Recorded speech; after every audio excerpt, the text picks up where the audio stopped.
Hello everybody and welcome back in the channel. I'm Giuseppe, an Italian nature photographer, and in today's video I'm gonna talk about some recent gear. So let's dive into the topic.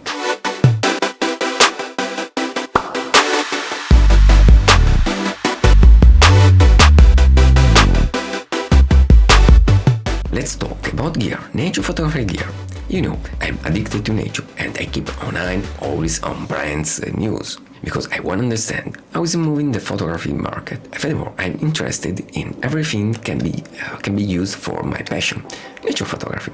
So not only cameras and lenses, but clothes as well, or camo gear. Anyway, today's the focus is in some recent news and rumors. Well, Canon is making a good job, even though not always in my opinion.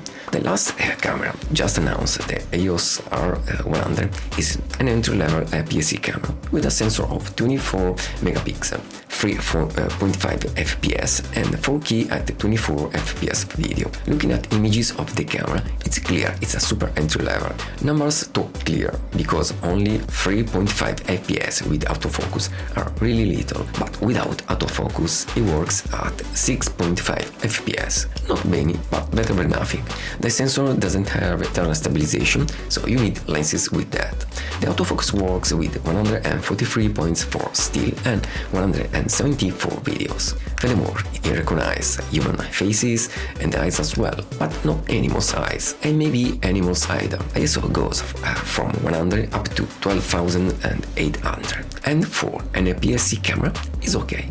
There's the electronic shutter, it can be work even with making noise, so at the first glance it doesn't look so interesting for a nature photographer, or at least for me, but I'd prefer other features. Anyway, this camera I think might be good for a beginner or a second body, or for vlogging, even though it doesn't have a specific vlogging feature, like in the Sony ZVE1II. For sure, it's suitable for landscape and macro photography as well. The second news about Canon is the 200 to 500mm f4 lens. Oh my gosh, that lens is a dream, I think, for every nature photographer, considering that Canon is making a specific teleconverter for that lens, maybe a zoom teleconverter. With a two-pair teleconverter you get a 400 to 1000mm f8 lens, and with modern mirrorless cameras like the EOS R3, the performance of the lens will be very good.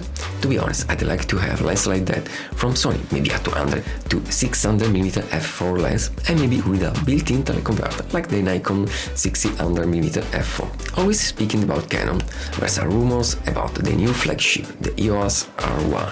A monster camera with a full-frame sensor of about 85 megapixels, maybe a global shutter sensor, even though we don't know if it's real or not. Anyway, so far I don't know many info about that camera, but Canon should present it next year. Sigma is making a great job with its lenses, and the new 14mm f1.4 lens is the proof. So far we've got only some leaked pictures, but they are really interesting. Why this lens? I've got the f1.8 version, and I have to say that it's really good for landscape photography and nightscapes photography as well. With this lens I got wonderful images of the Milky Way. So with this new lens, the f1.4 version, I would be able to get more gorgeous, vibrant and sharpness images of our galaxy, as well as normal landscapes. My only trouble is the weight. Now the old 14mm f1.8 lens is more than 1 kilogram, so it's heavy to lug around everywhere, and I hope the new lens will be lighter than the old one. Sony has presented its last camera, a vlog camera, the ZV-E1 Mark II. Okay, it's clear which direction is taking Sony about photography, and it's clear they are merging photography and videography, making hybrid products like this one, or other camera like the ZVE-10 or the newest ZVE1. This new camera, the ZV-E1 Mark II, is an evolution of the previous model, in theory. Yes, because if you watch the specs of both cameras, you see the ZV-E1 Mark II is worse than the Mark I. So why this new camera? For new wider lens, the old lens has a 24 to 70mm lens, but the new one has a 18 to 50mm lens. And what about the cinematic vlog feature? Using this option, the camera applies some settings related to video world. And what about its new microphone? This new microphone works better when you are speaking besides the camera, or in situations when the camera is not in front of you, like for vlogging.